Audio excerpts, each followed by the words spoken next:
Good morning, and thank you for the introduction, and also thank you for the organizers for inviting me. So, as you see, I want to talk about cryptography and policy debates. And maybe this is a topic very far from your research, but being active in cryptography, as you will hear from the stories I have to say, actually this area is always close to policy. And I think also cybersecurity is now very close to policy. Anybody here has already been involved in any cybersecurity policy issues?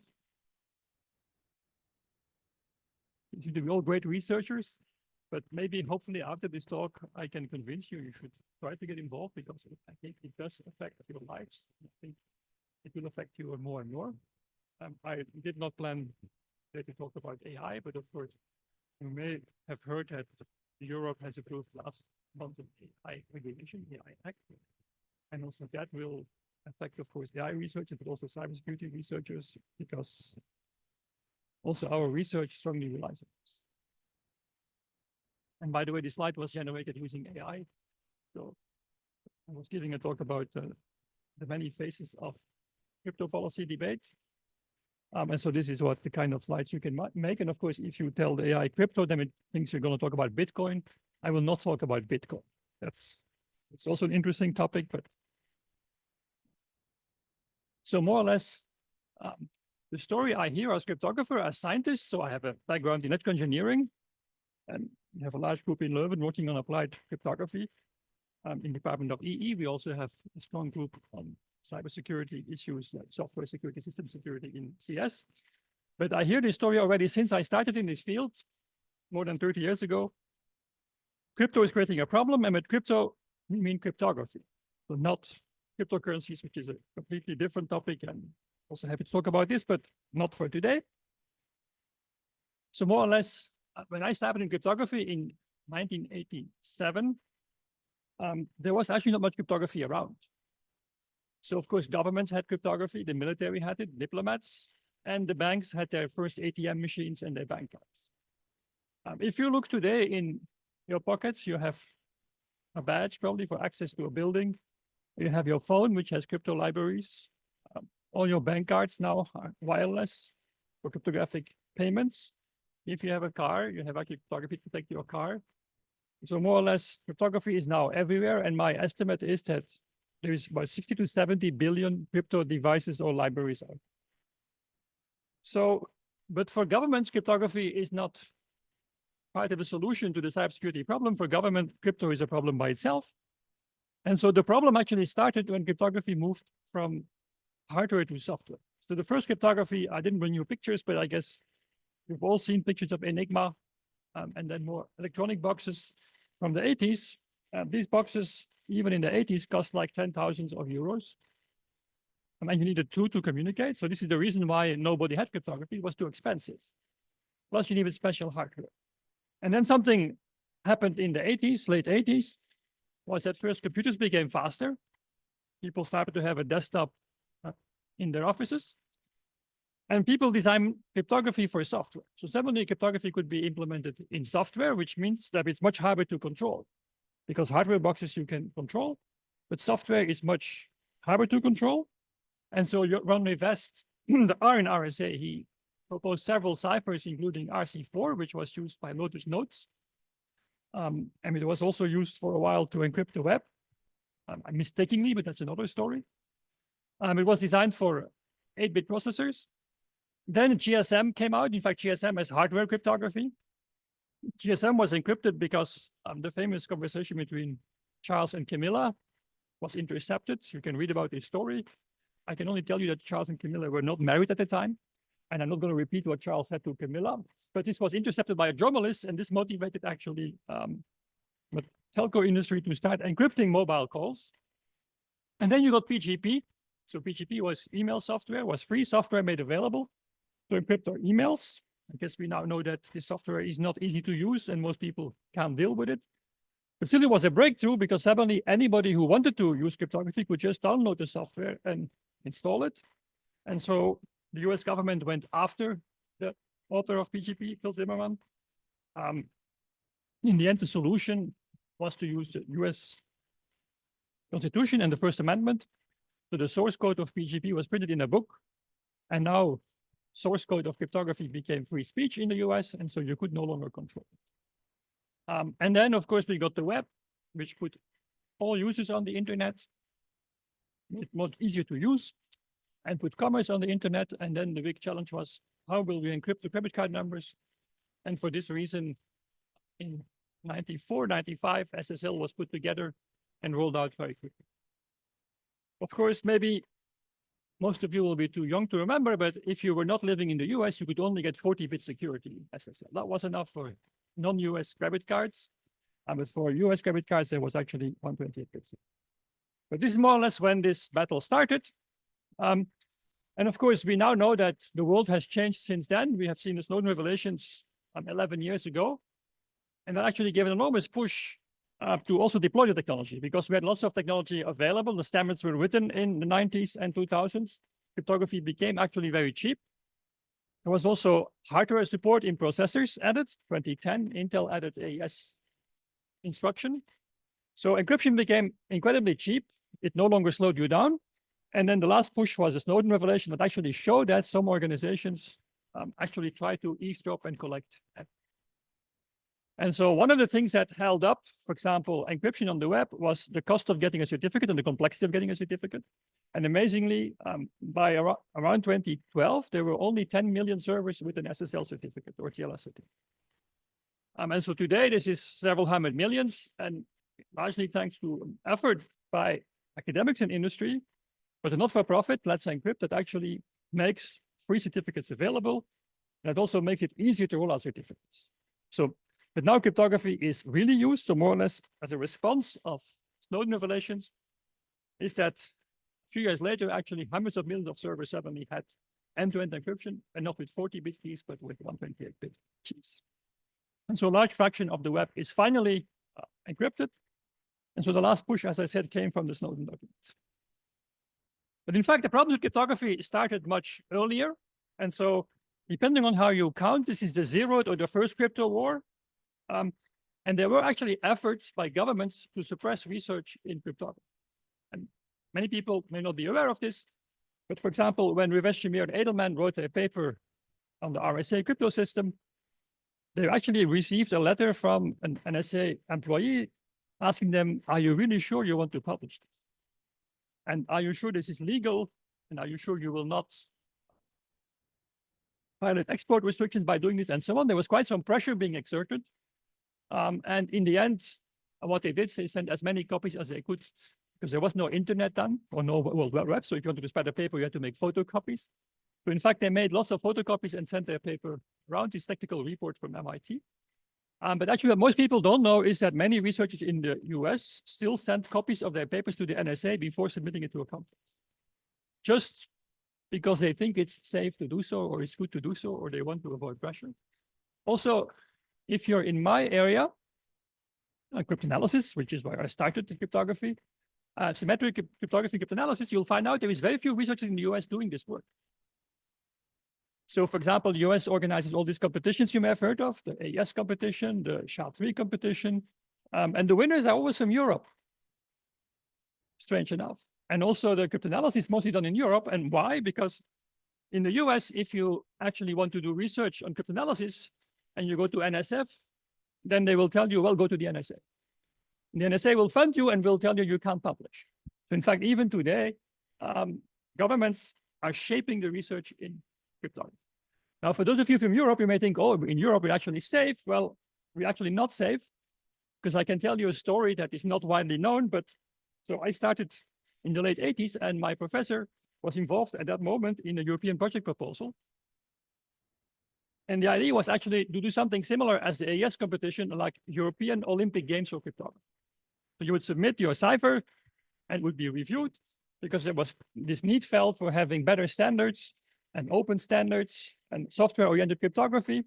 So people wanted to do new stuff. And guess what? They submitted a project. The project was coordinated by David Schaum. It had companies like Siemens and KPN and Philips Crypto, and at universities like ours and Aarhus University. And this project got very high ratings. Got a fantastic review, but it was stopped. And I was too young. I was just a PhD student, but my professors went to meetings with guys in long raincoats and big black cars. And they were told, this project will not happen. You're trying to do cryptanalysis here with EU money, and this is not going to happen.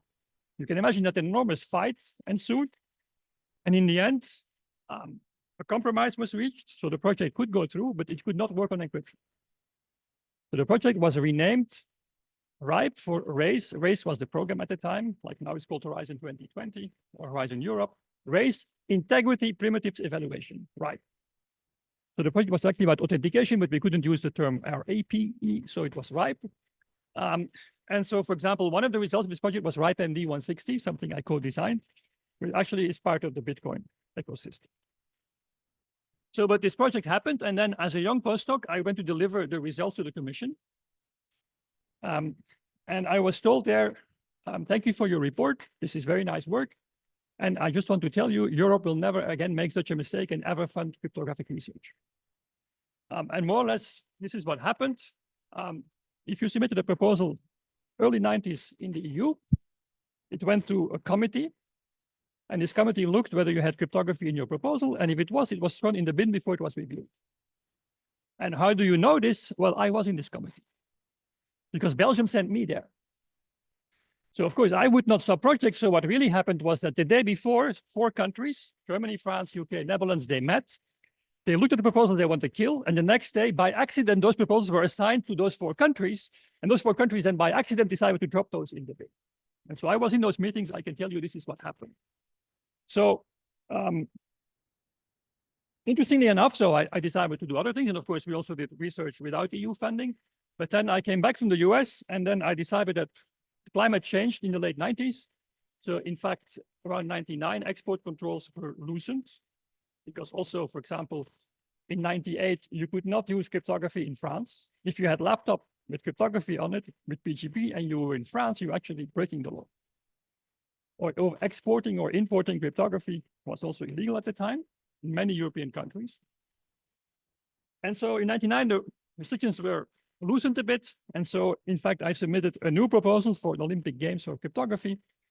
But I thought I would never see it, so I called the project Nessie, after the monster of Loch Ness. But that was a mistake. In fact, the project happened, and so the climate has changed. And since then, Europe is funding crypto research. But for example, something I found out much later is that then the secret services went to the commission and said, if the academics get the money, we want the same amount of money to do something in secret, which is silly. So there was still this control, and this fight is still happening. And as you will see, it's coming to a place near you. The real first crypto war that got all the media attention is now more than 30 years ago, but some of you may have heard of it or at least read about it in textbooks, is the Clipper chip. So what happened is that in 93, AT&T, which was at that time the telco monopoly in the US, so the main provider of communication services, decided to offer a product of end-to-end encrypted phone calls using triple DES. So you can say, why is it so special? Because we have GSM? Well, not quite, because first GSM has really broken algorithms. And then the key is 64 bits, but the police was not happy with this. So 10 key bits are put to 0. So there were 54 key bits, and the algorithm actually was quite crappy. So AT&T said, this is a concern. And by the way, also for GSM, there is no end-to-end encryption, which means the wireless part is encrypted, but in the fixed network, your call actually goes in clear. But so in the early 90s, we had digital telephony coming. So it would work with digital encryptions. And AT&T decided it was time to take the security of the banking sector, triple DES, so decent security, and put this on phones and put those phones on the market for business people. And this made some US government organizations very upset. So they actually said, no, you can't do this. But alternatively, we're going to design something for you called the Clipper chip. And that's a chip that will do encryption with a secret cipher, skip check. By the time it has been leaked now, it's an 80-bit key. But the government will have a copy of the keys, the famous key escrow. And so this was actually the first real crypto war in the sense that there was an open debate where NGOs, industry, and academic put on one side and the government on the other side, more or less saying this sucks, it's not going to work. What will the other countries do? Will they all be happy that our keys are in the hands of the US government? And then a lot of protests were made. And then I think the final drop was the fact that Matt Blaze discovered some technical flaws in SkitchUp that showed you how to easily bypass this interception capability. So more or less, the Clipper proposal was withdrawn, and we were so proud because we thought we won the crypto war. You know, the government comes with a proposal of backdoored crypto with Kiosco, and the proposal was defeated. The US government withdrew the proposal, and we thought, okay, this is over now. We won the war. This is fine. Of course, what we did is we won one battle, and what we learned since then is, the main lesson is we actually lost the war mostly, or at least we're still losing the war, and there's still battles happening. And in fact, there is a meeting in Brussels today affecting what will happen with cryptography on your devices. So this is actually, it was a big mistake to believe that this battle was over. More or less, the FBI responded by the CALEA Act, Communication Assistance for Law Enforcement, the forcing telco providers to help with access, in particular for digital phone calls, and later on for internet telephony. Remember the Skype days 20 years ago when you could actually call for free on the internet? Until then, calls were very expensive, especially if you were traveling. And this is very US oriented, but also the EU added an interface for lawful interception to 3G. So in 2G, the encryption was crappy and the security was really bad, but in 3G security was slightly better.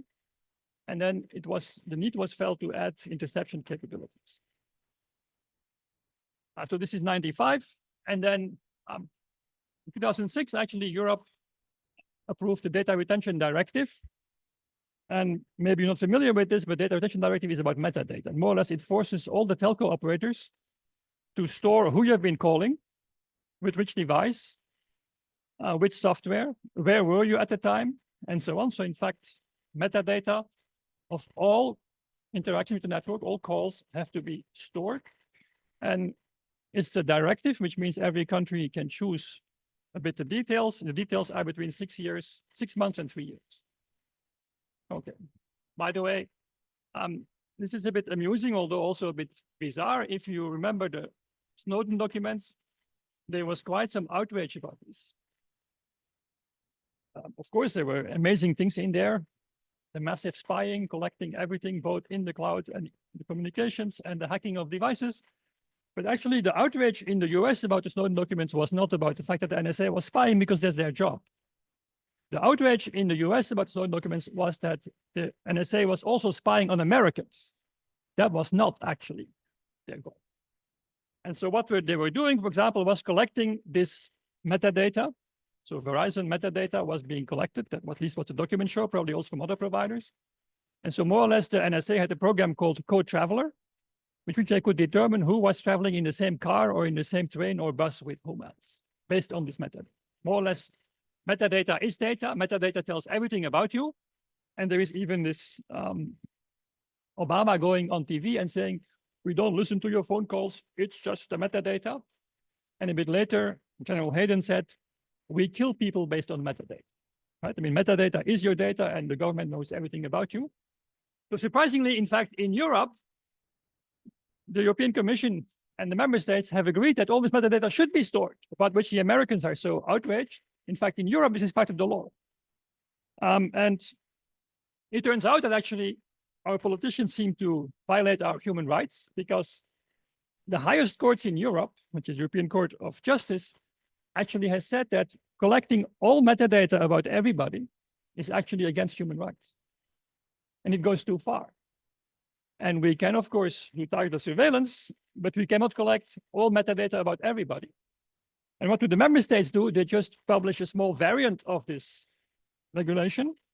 For example, in Belgium, they say, oh, we can't collect everything about everybody all the time. Then we only collect information about everybody near to a school, a prison, a police station, an airport, a busy road, a hospital, in a radius of 2 kilometers. Now, if you know Belgium, if you put radius of 2 kilometers around an object, you have the whole surface of Belgium, except somewhere in the Ardennes where there is no coverage.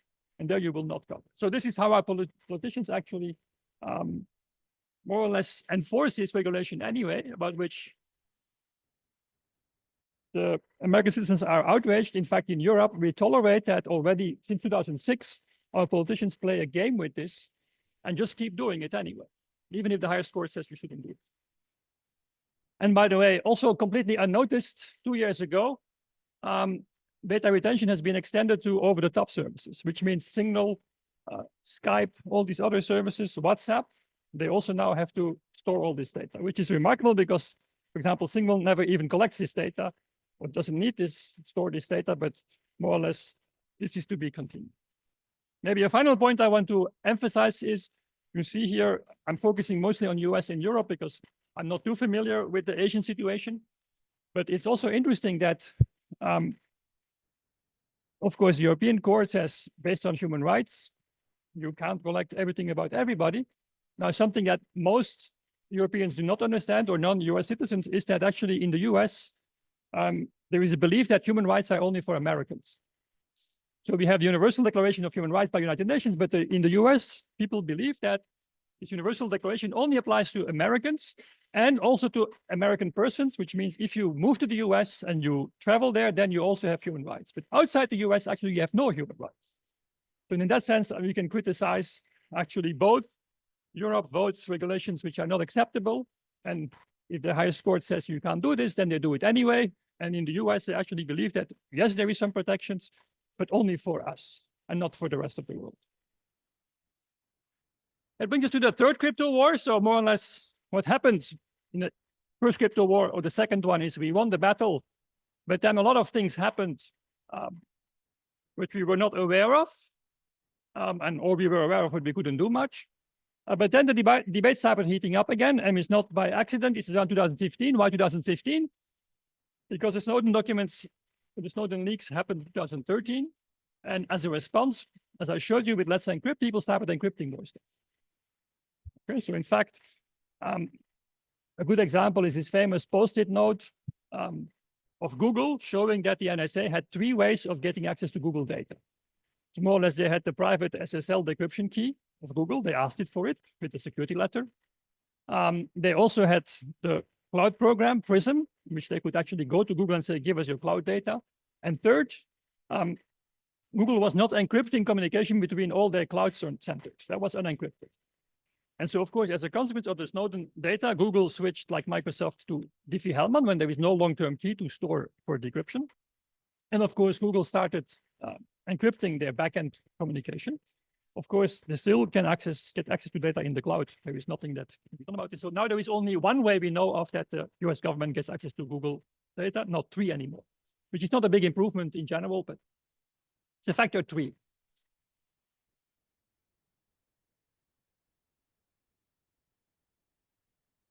But so about 10 years ago, more encryption started happening, and not only in research papers, but in mass deployment, like Let's Encrypt. And then the NSA, the FBI now came to the front. So we first had the fighting with the NSA, but now the FBI came with the famous FBI versus Apple case. But the debate was heating up before, so you'll see some characters here, like FBI Director Mueller, who later became the special investigator for the Russian investigation against Trump, who was pointing out the gap between law enforcement legal authority to conduct electronic surveillance and its ability to conduct such surveillance.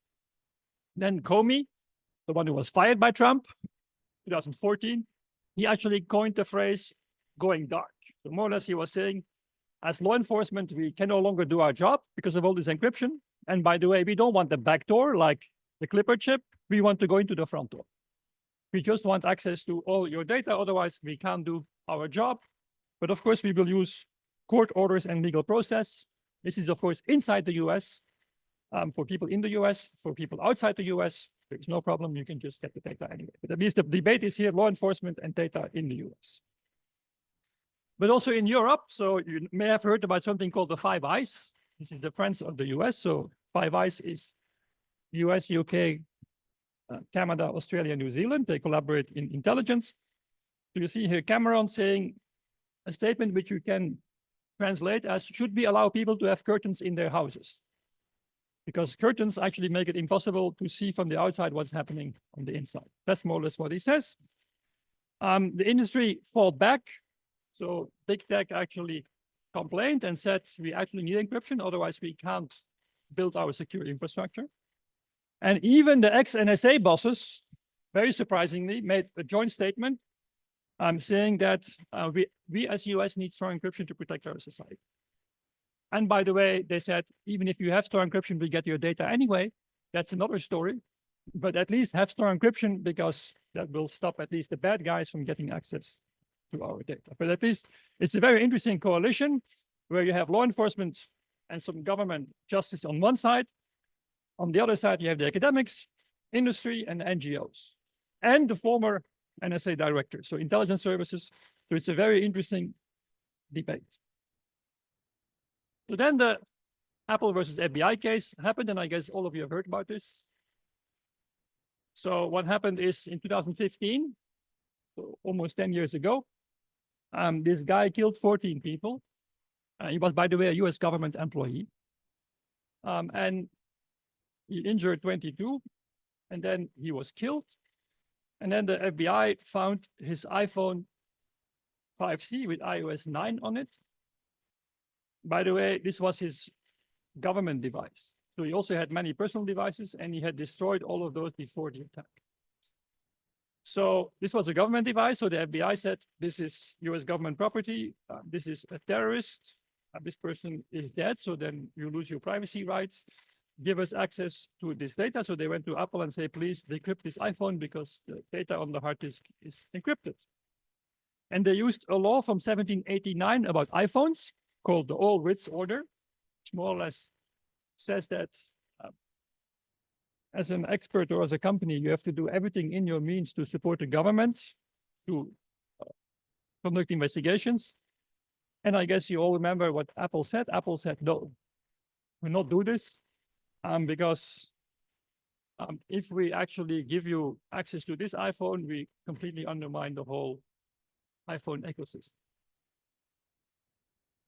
Any iPhone users here? It feels good, right? Apple protects you against the FBI. I'm sorry, if you're not a US person, you're not protected against the NSA. Apple gives you data to the NSA, but not to the FBI at least. This is already something you can feel good about today. And of course, if you move to the US, then you're also protected against the NSA. So you may know what happened. More or less the argument of Apple, and without going too much in detail, but there was lots of ink was wasted on this. But look, this is of course a case where you want access. This was clearly chosen by the FBI. But of course, if we give access to this iPhone, then it will be used to go after human rights activists, about journalists, trade secrets will be stolen, critical infrastructure will be hacked, and autonomous vehicles. So more or less, we can't do this. We can't give you full access to our devices because that's like the beginning of the end, and there is no more security on them. And of course, I think it was also, they realized it would give them support among the public for this. The feel-good factor of the iPhone users. You may know what happened afterwards. It got much less publicity, but the FBI actually dropped the case. So there was never a full legal case. A lot of documents were drawn, but the case was dropped. And then the FBI paid almost $1 million to an Israeli company to get access to the data on this iPhone. What the FBI never says too loudly is that nothing was found on this phone. So there was just more or less $1 million wasted.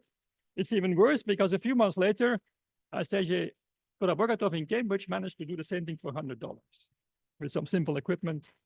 So more or less, it's all about pin count. So more or less, this iPhone blocks if you do too many pin tries. So you have to somehow block the E-square problem from increasing the pin count. And if you can do that, you can actually try as many pins as you want and run to the pin space. So I guess FBI overpaid. So we now think that this is a victory, but of course, again, be very careful, as we will see. There is no victories here, and the debate is going on. So during the debate, the Dutch actually said, we don't want backdoors. The Commission even, European Commission keeps saying, we are against backdoors in encrypted systems. And it's interesting, you can find this quote, and every time you Google for this quote, you get advertisement of Huawei. I don't know why, but this is what you get. So France and Germany are actually a mixed bag. And so they push for limits on encryption, although you will see that actually in the most recent debate, France is willing the backdoors and Germany is actually against the backdoors.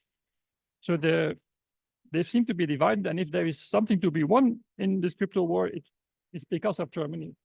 And Germany, Austria, Netherlands, where privacy is still seen as very important. Five Eyes is Australia. So Malcolm Turnbull is very famous for this quote. the laws of mathematics do not apply in Australia. Okay, so more or less that's what he said. So more or less at this moment, there is 2 countries, not surprisingly countries of the 5 Eyes, so UK and Australia, that have regulation in which technology providers can be forced to put backdoors. We don't know whether this has happened. So probably if it was a technology provider with deep pockets, they would start a lawsuit about this and we would find out.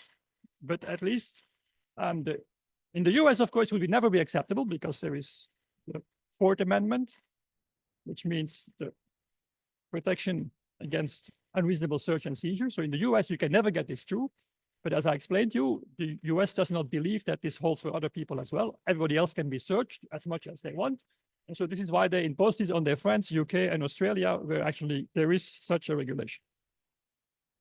In the meantime, US keeps complaining. So this is Department of Justice, 2017. So 2 years after the Apple FBI, we want actually warrant-proof encryption, which more or less means encryption with the backdoor. So if we show up with a paper, the encryption suddenly is broken. That's called warrant-proof encryption. As cryptographer, we've been trying to work on this, but we can't do this. More or less mathematics, if you wave with a paper at it, the mathematics doesn't change. It's very hard to do. So the other term they use now is responsible encryption. So suggesting that everything that you use every day is irresponsible encryption. So the Department of Justice also thinks you're irresponsible because, in fact, you use encryption that's not responsible. Of course, the argument is very simple. We have to protect society. We always had warrants. We could always, there is a 4th Amendment, but we can always come in with a warrant and look at stuff. And technology shouldn't change this. You can say something for this. Of course, the point is that law enforcement has more data than ever before. It's very hard, and they never come with hard facts. It's very hard to look at it, to get the facts, because they will hide the facts.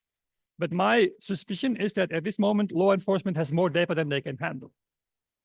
And of course, I don't mean the local police force in Porto or in Leuven, but if you look at national level, I think there is so much data, they don't know what to do with it.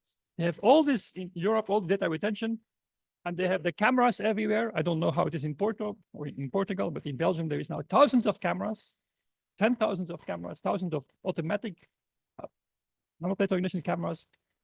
If something happens, they can always find the trace of the perpetrators on camera. Your car sends massive data where it has been, right? So it stores it, and the big question is, who else gets this? Probably your car dealer, maybe your insurance agent. For sure, the company, so the brand gets it. So all your data, where you everywhere with your car, is being centralized and collected to improve cars. But of course, law enforcement can also get access to this. And there is lots of evidence that they have many more data than they ever had, but they still claim they need more. So in the US, actually, FBI was challenged to come up with data, and they actually published a report in which then the FBI, so this was the aftermath of the Apple versus FBI incident, that in 2017, there were 7,800 locked phones found, similar to the San Bernardino case. And then afterwards, in fact, they had to admit that they lied, and it was less than 2,000. So more or less, you have two sides, one side which has too much data and claims they have a problem, and the other side which says there is no problem, give us data. And then law enforcement gives no data, or if they give data, it turns out they give you wrong data. So it's very hard to have a debate about a technical problem if one of the parties that has the data doesn't want to give you data, or when you have to give you data, they actually give you wrong data. So it's very hard to have a debate like this. And this is why this debate is also a never ending.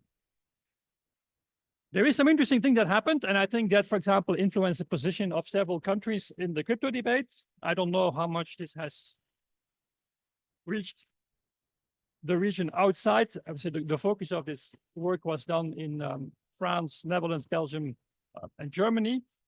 But so more or less, during the pandemic, what happened was that 3 companies were discovered that sell high-end encrypted phones. And so these phones are hardened. They sometimes have special hardware. Sometimes they have a dual boot mode. Typically, they're sold for $3,000–4,000 euros or dollars. The subscription costs between $500 and $1,500 per month. So this is not a phone that an average user will buy or the average business person will buy. And of course, in all these cases, EncroChat, SkyCC excluded, there were 10,000 of users, and they turned out to be all drug dealers. And so what happened in all these cases is that the police found the sellers of these phones, managed to get their hands on the phone, managed to hack the network because these phones had their own operating network. Even one of them, SkyCC, used their own ports on base stations, so they rented their own mobile network. So more or less, in all these cases, I believe it was the French and Europol that did most of the work, but Belgium claims they did something, which I don't believe. But so, the support of the experts of Europol in Hague. So what happened is that they managed to hack the servers and get access to all the data, plus also send software updates to the phone. So in fact, they could now see everything. And of course, this had quite some impact. 10,000 of people were arrested, and billions of dollars were recovered. And apparently horrible things were seen, like drugs mafia ordering murders, ordering torture, videos of torture, all these kind of things. So this at least made some politicians believe that if we can break encryption, then we can actually solve crime. Now, I'm not an expert in drugs, and I don't do drugs, but I'm quite sure that, I mean, you may know that Antwerp is the cocaine capital of the world, at least for trade. As far as I know, the price of cocaine in Antwerp is still the same. Even if they arrested 1,000 people and found the whole rank from the top to the bottom, and including police officers, by the way, also involved in the whole thing, I don't think the price of cocaine has gone. So I'm not saying that this should not have been done. I'm just saying that even if you have access to all the encryption, you're not going to be able to solve the problem. But so this has, I think the problem at this incident has kind of planted in the politicians' head the seed that if you can break encryption, you can actually solve crime. Okay, so and this is now playing the debate. So, and more or less, I think also as a consequence of this debate, the message goes back to cryptographers and said, look, you see what we want. It's a very simple system.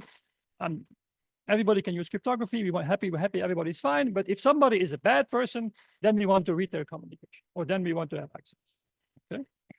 And so why can't you build with cryptography systems that can solve the cryptography problem? And so more or less, Christopher Wray, the next FBI director, said, if we can develop driverless cars, by the way, I don't think they work that well, but okay, that's another story. About a couple of months ago, a driverless car in San Francisco drove into the wet concrete because it looks like dry concrete. But if you can develop driverless cars, then we should be able to develop this magic cryptography that only breaks if somebody is a bad person.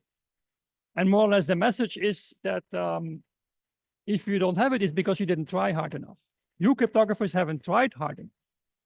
Now, there is one thing in your life you can never prove is that you tried hard enough to solve a problem. This you can never. You can prove you solved the problem, but the fact that you didn't try hard enough, you can never actually solve. Right? Of course, the academics also wrote a document after the Apple versus FBI case. There was also a famous document written after the Clipper chip. It was an updated keys under doormats, 2015. More or less, our systems are not that secure at all. We have many vulnerabilities and many problems. Adding intercept capabilities will make the systems even more complex. And if you have such a backdoor, it will be accessed by bad actors. You cannot make something that only be used by the good guys. I mean, a very good example is what was introduced after 9/11 in the US is this TSA-approved lock. Right? If you travel to the US, you can lock your suitcase, but you have a TSA-approved lock, and the TSA has actually a set of 8 keys that can open all those locks. How long do you think that it take before a copy of all those keys was with photos and all on the internet? Right? You can just Google for it. So you can't have these 8 keys available in every airport of the US and not have it available to anybody with bad intention. Right? Of course, everybody who's stealing in luggages also has those keys. A very nice example is Juniper. So amazingly, it's not that well known.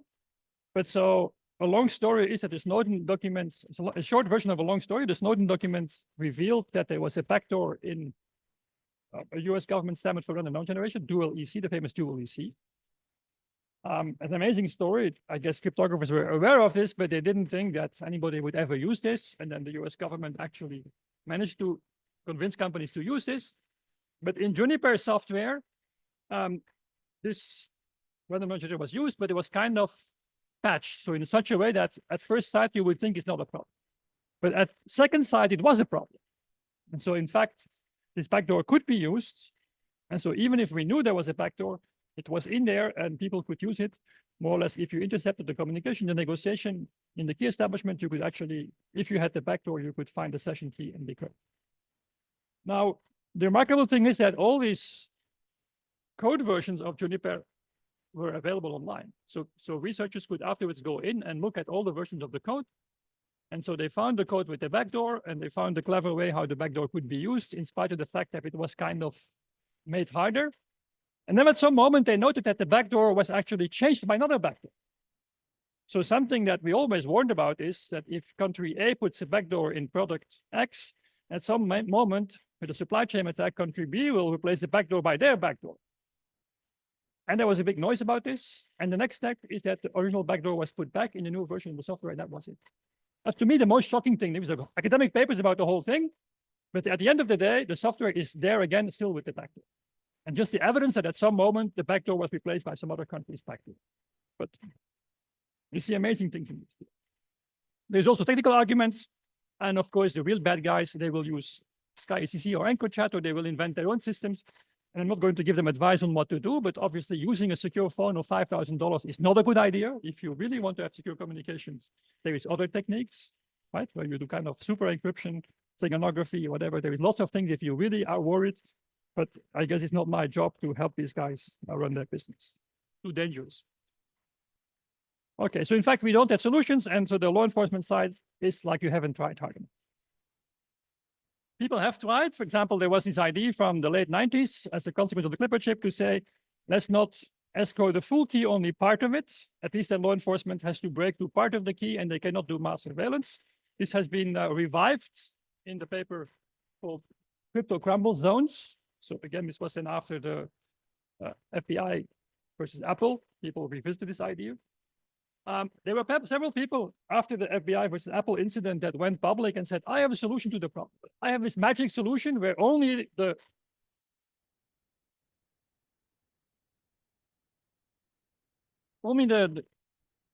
bad guys will be targeted and the good guys will all stay secure. But Ray Ozzie gave a talk, and apparently people had quite some criticism on what he showed in the talk, and it was never updated. I think the more interesting paper is Stephen Savage. He actually looked at the case of the FBI versus Apple, so where law enforcement has a device in its hand, and he proposed something that could be seen as maybe a good step. And then also Ernie Brickell, retired engineer from Intel and brilliant person, went around with a very nice proposal, but in the end, we're still waiting for the final details. And this is now 7 years ago, because probably the problem is very hard, and maybe he didn't try hard enough, but at least he hasn't managed to finish his scheme. And there was somebody else as well. So it's not that we didn't try, but I didn't think we did get very far. So that was the situation until a few years ago. And now the fourth crypto war has started, which is actually fully raging. And the debates are actually happening at this very moment in Brussels. And so if you think about it, so the first crypto war was the researchers. It's not like interesting, right? Researchers you can control with money. The second crypto war was about access to communications. And the argument there was more or less organized crime, right? If business people use this, then the mafia will also use it. Then the third crypto war was about these terrorists. So this was the other dangerous person. So you had the researchers, organized crime, terrorists. And now, of course, we have the ultimate bad people, pedophiles. So now the crypto war has shifted to child sexual abuse material. And I want to be very serious about this. This is a real problem. There is quite some horrible content being shared online. There is even live videos on demand and so on. There is horrible things happening you don't want to know. And I'm very happy that I don't have to watch these things. So there is definitely a serious problem. But to solve this problem, breaking cryptography is not the solution, or going after cryptography is not the solution. And of course, part of it is to infiltration, part of it is our social services, because of course, a lot of this abuse also happens in our communities, in our cities, in our villages. And with social support, we can also bypass part of it. The official name is chat control, although the chat control at this moment is gone, but this is the term is mostly used in the media to get the attention. Again, the first push comes from the US. So Attorney General William Barr says, encryption is fantastic, however, pose significant challenges to public safety, including to highly vulnerable members of our societies, like sexually exploited children.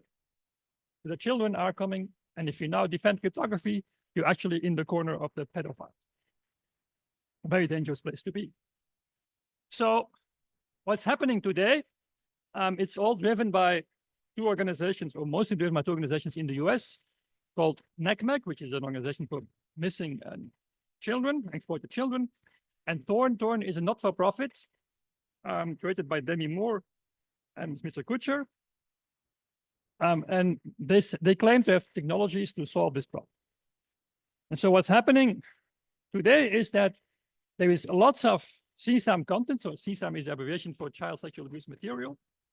And so what's happening is if you send this content or you post it online, a match is being made against this content and what you post or send. And if it's detected, you report it to NCMEC, who then looks at the details of the file and sends it to, in the case of NCMEC, the FBI. And similarly, in Europe, it's sent to the National Police Authority, or in the National Authority in Europe, also to Europol.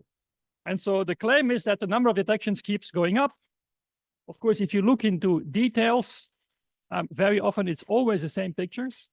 It can also be some idiot who gets such a picture and then sends it to a friend and say, look what a crazy criminal picture I got here. So of course, if you do something stupid like this, then you also will be reported. So more or less what happens is there is detection happening at the servers. If they see such known content, then they will actually report this to the police via an interface that does maybe additional check. Now, of course, so this is happening mostly at the big tech, and the most active one seems to be Meta. Of course, for some reasons, you don't want, for obvious reasons, you don't want Meta to have access to all these pictures. So NCMEC is collecting them to the relation with police, but in fact, they don't want to give them to all the big tech, because if you do this, it's illegal to possess this information. So the solution there is hashing. So you just hash the picture. And so NCMEC checks, or the Meta checks, but NCMEC does the hashing and Meta checks against the hash picture. So in fact, Meta doesn't need the picture. Now that doesn't work, because then I change one pixel in my picture and then the hashing gives a different result. So for this reason, special hash functions have been created. Perceptual hash function, this is an idea from the 90s. And this idea there is that if the picture changed a little bit, then the hash value doesn't change too much or doesn't change. So if you crop or change the resolution or change the colors or rotate a bit, then the hash stays more or less the same. So does this work? Not really, because if you give me this function, I will be able to rotate and crop and change the color, and the hash function will actually change. But the point is that this function is kept secret. And one of the functions used in today is PhotoDNA, developed by a professor from Berkeley together with Microsoft, has been working on this. So PhotoDNA is used by the industry, but it's a secret. So we don't know how it works. And this is more or less the state of the art. So this seems to work, although the number of prosecutions based on this detection is not so large. So more or less, if you push, and there is a few researchers who manage to get data, even if they get hundreds of reports, very often this leads only to very few prosecutions. Because in the most cases, it's just idiots sharing things without actually realizing how bad this is or that they will be detected. Now, the problem is that, of course, this doesn't work if you use WhatsApp or Signal or iMessage, because that's end-to-end encryption. And then you can't do detection at the server. And the numbers here reported are by Meta, because Meta has Messenger. And I'm not really an expert in all this social media, but so Facebook Messenger did not use end-to-end encryption. And so 4 or 5 years ago, Meta announced that they were working on this, and it's a quite complex product, so it took them quite a while.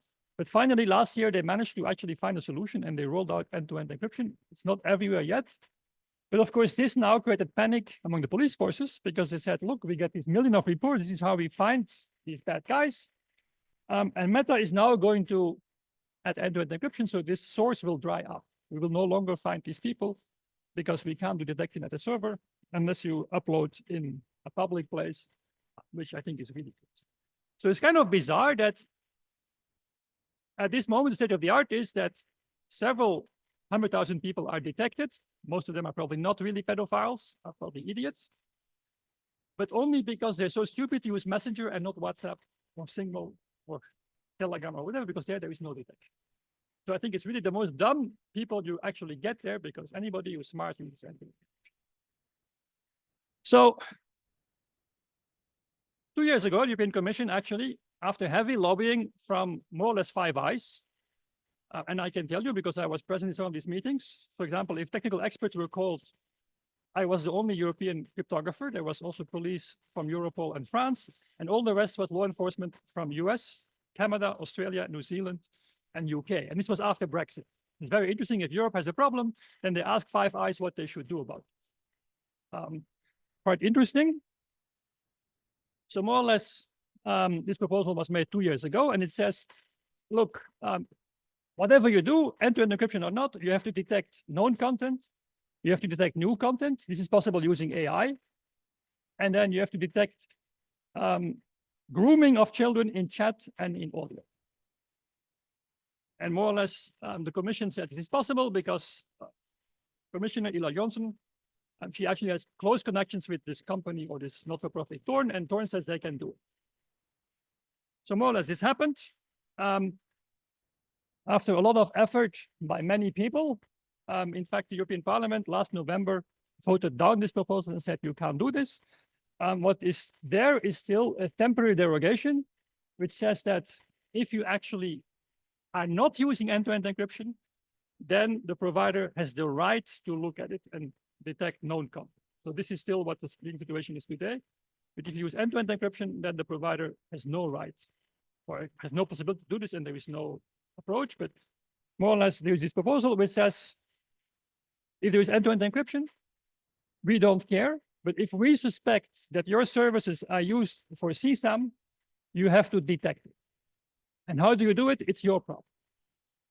Okay, so this was the proposal. The Commission actually made an impact assessment, and the legal services of the Commission were devastating. They said this is actually violating human rights. And then European Parliament actually made a new impact assessment, saying that, again, this is highly problematic. But there was also this study group, of which I was the only academic from Europe, non-legal academic from Europe, being involved. And more or less the question asked to us was, what do we do if we have end-to-end encryption and we want to detect CSAM content? More or less, we looked at all the options. We wrote a report using all the solutions. For example, could you use SGX technology to decrypt somewhere in a secure enclave? Could you ask a third party to match? Could you use MPC or FHE? Or kind of was a broad wish list. And then an analysis of this, and more or less the conclusion was none of this is going to work. And in fact, I still remember we also asked for option 9, which is do nothing. Option 9 was left out from the report. So you had to do something, even if everything you did actually was terrible. But so as I said, this was heavily pushed by lobbying, and also the assessment was heavily pushed by lobbying from Five Eyes police forces. And so you can get this report, and you will find out that it kind of makes an assessment, which although my name is on this, I don't agree with the analysis. It's very optimistic this is going to. And so more or less what then the Commission decided to do is say, it's very difficult to decide what to do. We think these are more promising, but we're not going to impose technology. We're going to just say, solve the problem. And how you do it, we're technology neutral. You just have a detection order, you do the job, and we don't care how you do this. And of course, cryptographers say it's not possible. Then the answer is you didn't try hard. Right? This is the same strategy. They now found out that this is a good strategy. So why doesn't it work? Well, of course, we all know that language can be very subtle, and detecting grooming in audio or chat is very hard.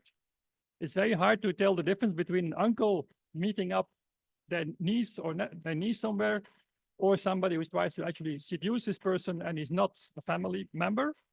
Also, the same thing for new CSAM. Can you decide whether a picture is CSAM or not?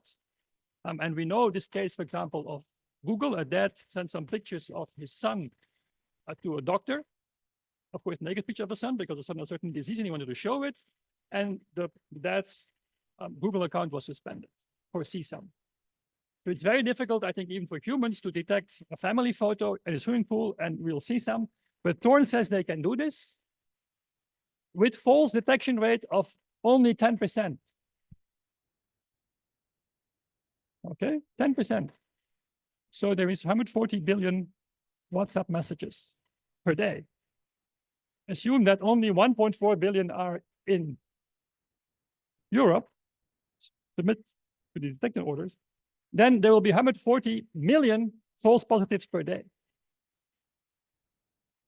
So what will you do about this? Also, the commission, we're going to make an agency that will look at all those pictures and filter the ones to the police.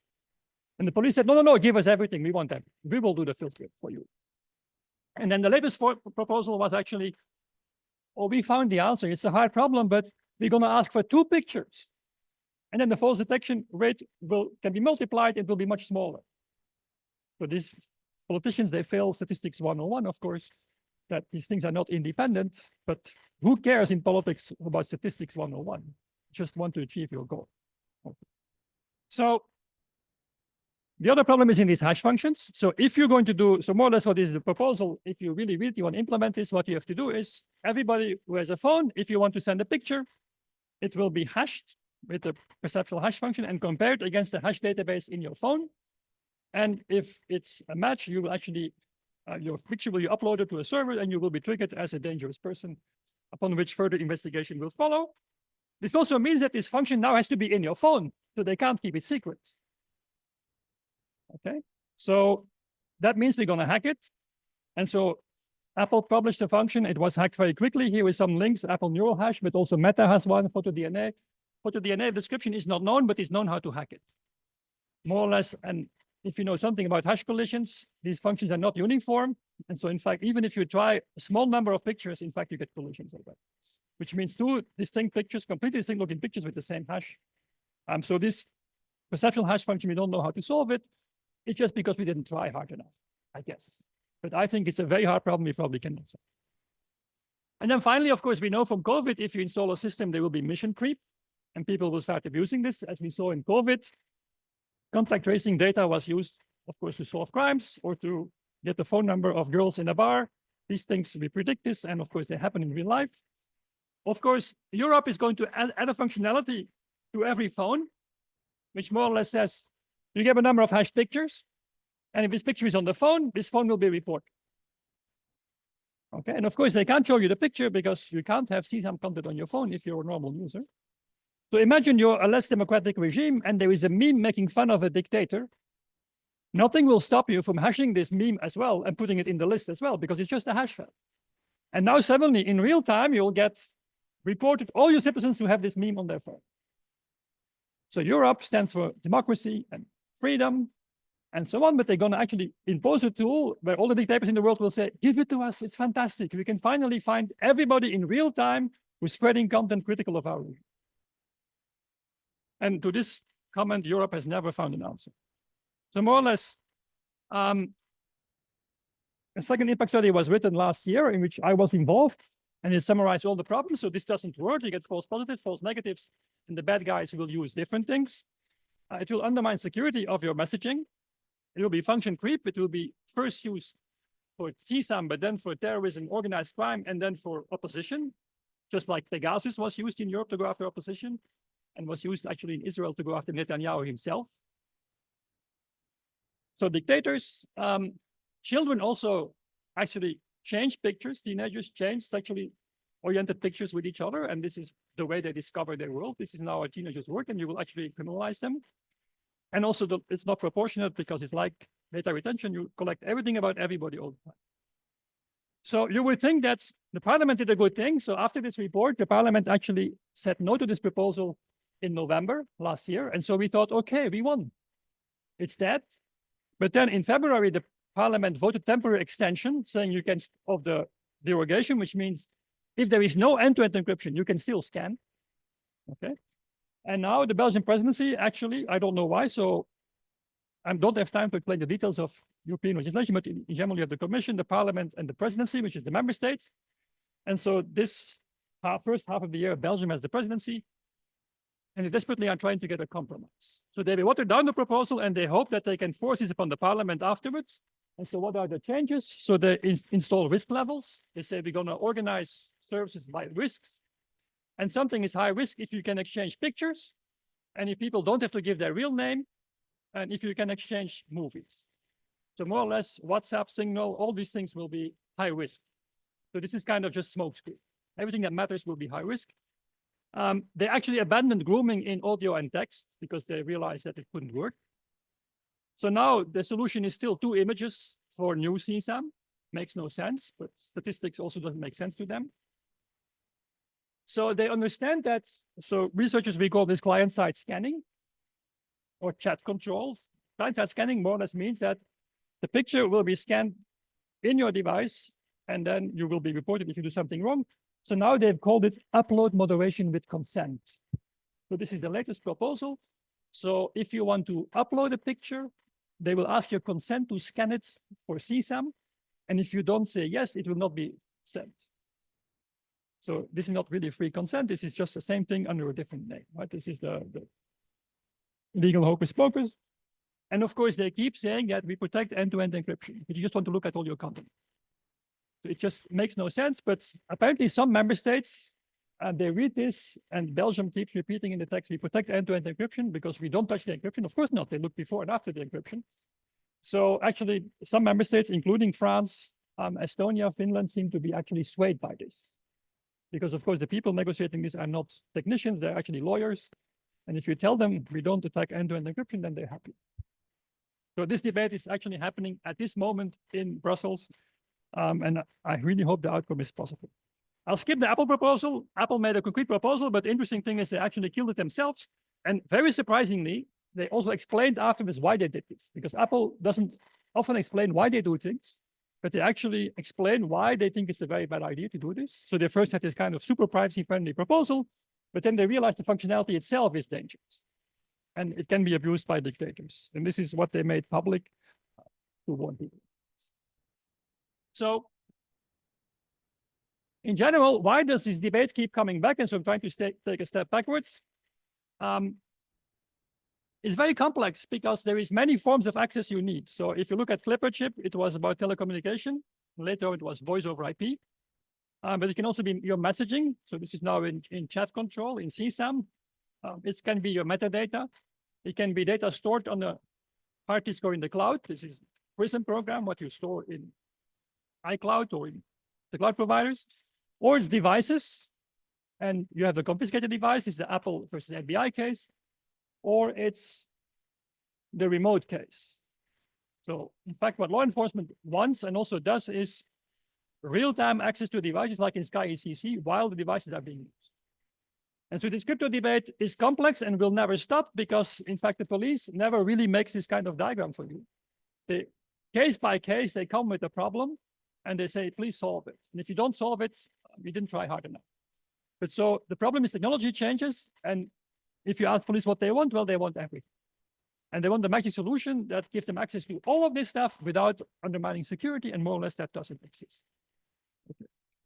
So I'll skip all the options they have. I think what I want to talk about, of course, is hacking.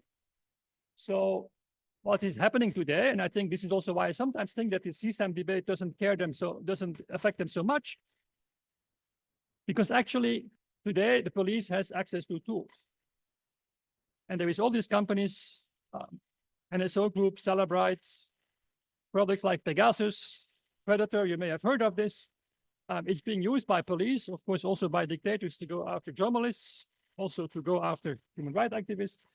It's also used, of course, remember the Pegasus story. First, the story was it can only be used against bad guys. We know against whom. Then it was journalists and activists. Then the story was it cannot be used against US and Israel. Then it found out it was actually used against US and Israel.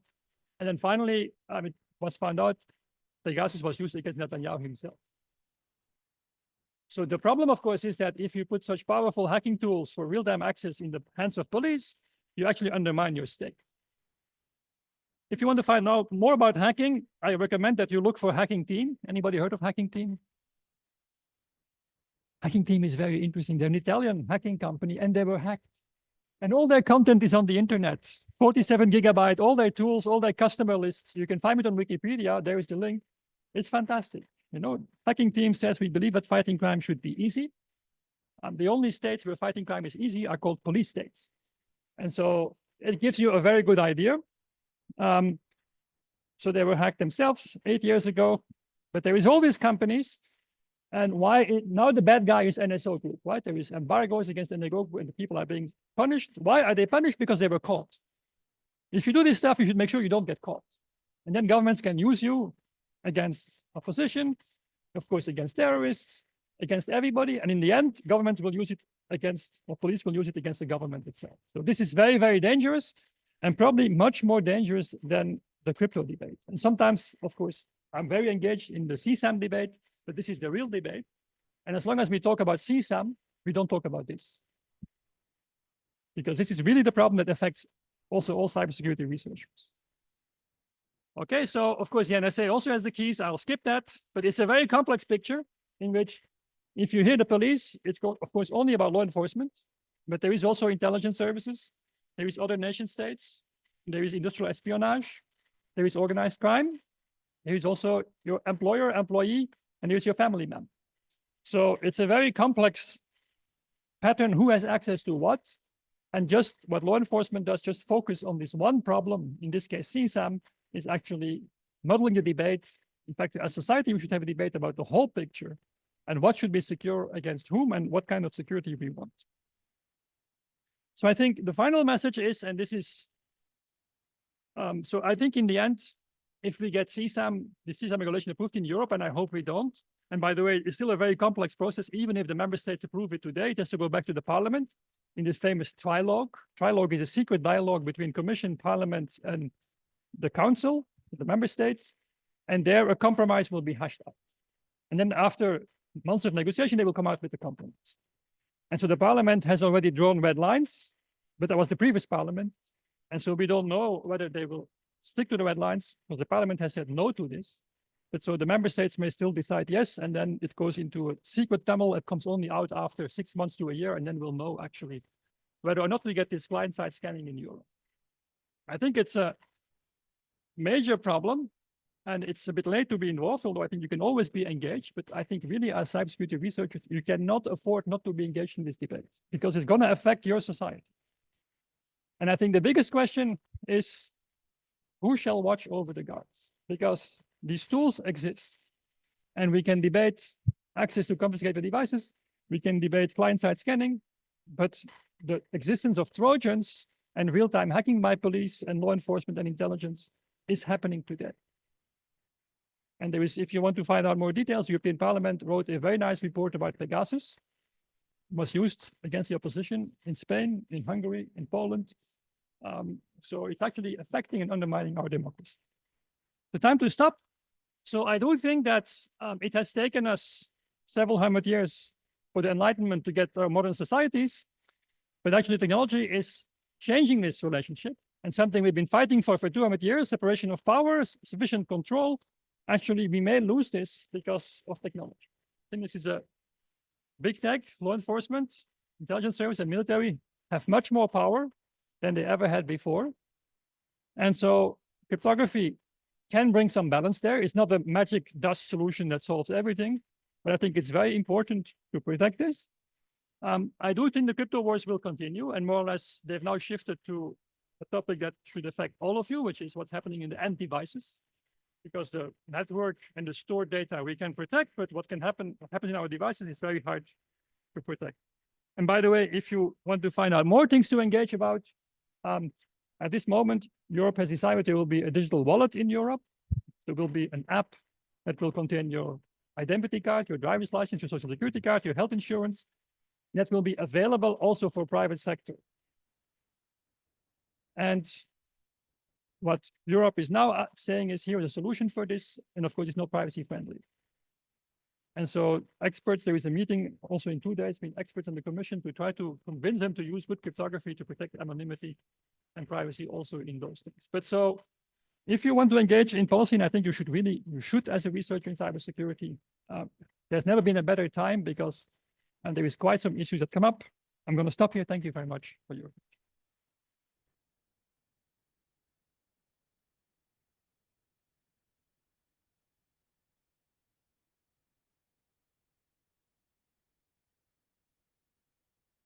All right, so thank you so much for the enticing, excellent presentation. So we have kind of 5 minutes for questions. I wish it would be more, but the presentation was so exciting. So any questions from the audience? That I can kickstart with one. So you mentioned this, so we have this kind of triangle with the law enforcement and regulators and industry and academia. You mentioned that academia and industry actually join forces at some point, but in some other instances, they are not actually collaborators. So how do you think that we as academia can, so we do research, we identify issues, we can do public releases, present our research and so on, and this helps to evolve the playing field. But how do you think we as academia can effectively influence lawmakers and law enforcement and industry as well? So what's your take on this? I think there is many ways to get engaged. Of course, one thing you can do is choose your research topics. That's one thing. I mean, and do specific research. There is lots of things here that deserve more research. Example, this CSAM detection. Also to point out the risks of it. I think there is lots of channels to get involved if you want to be involved. So more or less at a high level, for example, at EU level, every time a legislation is proposed, actually there is a period for comments. So of course, sometimes they do it just before Christmas and so on, but in principle, you can get involved there. The second place where you definitely can be involved is there is, for example, EDRI in Europe. In the US, there is EFF and the ACLU, but in Europe, there is EDRI, and they have a very nice website where you can see they actually report. So more or less, you have to be aware that, of course, all this policy, I'm also an amateur. There is professional lobbyists and big tech, but also the NGOs, they have people, typically 4, 5 to 10 people that full-time follow all these developments. Right? And as an academic, if you have a real job and you have to teach, you can only do a very small part of it. But actually, the EDRI does a very good job in making on their website all the documents available, make an inventory saying this is the next thing coming up. And so I think by looking at EDRI website, you can definitely do things. You can attend events. What most people don't realize is that, I mean, I criticize the EU very often for complex policy making, but for example, at least the parliament, everything is live streamed. If you really want to find out what's happening, you can actually join the stream and see who says what and try to get involved and look at the documents. In general, my advice is if you're a beginner to this, try to focus on one topic and try to find out what's happening. It is kind of time consuming because regulation typically is hundreds of pages. I mean, it's a complex process.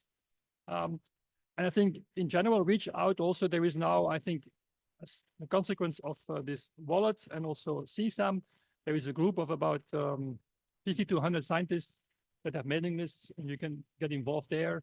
We discuss things, we write documents together. So there is many ways you can engage, but of course it will require some time. That's for sure. It requires some time and effort, but you can always do it at higher or lower levels of engagement. All right, thank you. Questions from the audience? If not, I'm happy to do another. So that's my feeling as well. So there's an obvious way to influence things indirectly, which is we find an issue, we do a press release, and sometimes that's the best way because it gets disseminated and influences reaction from either law enforcement or institution. But it's, from my feeling, it's similar to standardization, right? So we can go to those meetings, they are open, but they will be, in general, ruled by major corporations that have more power or more resources than we as academics do to influence these things. So would you say that the influence in the meetings themselves or indirectly through press releases and other means are both equally effective, or? I think it depends always on the issue and on the timing, on what to get involved. I definitely think a press release is important. I mean, talk to politicians. I think I found out that it's not always easy to find politicians that are interested. but usually every country has a few. And I think sometimes they try to profile themselves. Of course, you have to be careful. For example, if you look at the CSAM proposal, the only politicians actually that are really against this is in European Parliament is the Green and the Pirates, which are interact, but also the extreme right. The extreme right actually is against this proposal because at this moment they feel that the state is using these tools to go after them. Of course, if they will be in charge, they will be the first to use those tools to go after all of us. So it's kind of, you have to be careful which what politicians you engage with. But I do think that, I mean, there is no easy recipe book, but I do think that as academic, if you have some time, you can engage also with politicians, with the press, with other scientists, with the NGOs. I do think that it doesn't need to be a full-time job. I think with a little bit of effort, just following some issues, you can actually speak up. I think it's also very important to speak to people around you. Or if you're lecturing, speak to your students about these issues. So I think in general, we technologists are the few people who understand the debate. Because if you look at this, there is many legal people who don't have fully grasped the technical issues. They, of course, understand the legal issues better. Technical experts are more or less, they are in big tech, in academia, and in law enforcement. And so if academia stays out, well, I think it's not good for society. I think you should try to engage. And I do think that in general, it's not so difficult once you will spend some time to actually find out where, but you can always come to talk to me if you want to find out what is best. But it's definitely not something that is so difficult. In fact, it's quite easy to get involved. Sometimes it's harder to get out of it again than to be involved. Another way, as you were mentioning, is educating our students to become the next leaders and create awareness in that. So thank you so much for your presentation again.